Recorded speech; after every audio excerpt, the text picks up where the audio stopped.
Let us try to understand the concept of GDP in greater detail, that is gross domestic product. Well, in order to understand what is GDP, that is gross domestic product, let us divide these terms and understand meaning of each term. Gross, yes. In financial terms, gross is total without any subtraction in it. So when I say gross sales, which means my total sales, I'm not separating my taxes, my expenditure, I'm not calculating my profit. Gross is actually total. Now domestic, as the name suggests, is internal to the country, where the incomes from other part, that is from abroad, is not considered. And product is basically all the goods and services produced in a given financial year. So if I try to combine this gross domestic products meaning, what do I get is GDP, gross domestic product, is basically gross market value of all the goods and services produced in the domestic market or territory of a country during the given financial or specific year. Understand, it tells me that whatever goods and services are produced in a country, it's all gross market value is basically GDP.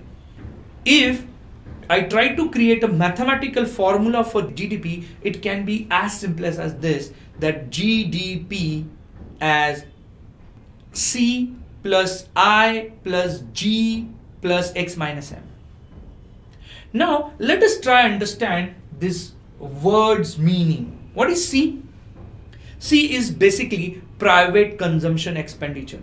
Private consumption means the individual, the household, when spend to purchase final goods and commodities like let's say refrigerators, TVs, cars, then that expenditure is known as private consumption expenditure. I means private investment expenditure. Now, a lot of private individuals invest in a lot of infrastructural, a lot of places. That investment is known as private investment expenditure. G stands for basically government's investment or consumption expenditure. So here two things are naturally considered: private in consumption and investments, government's consumption and investment. Apart from that, you need to understand the net import value, that is export minus import, X minus M. So for me, GDP is, in simple term, whatever individual person consumes or individual or private persons consumes or invest, government's consumption and investment, and similarly net export or import value, that is exports minus import.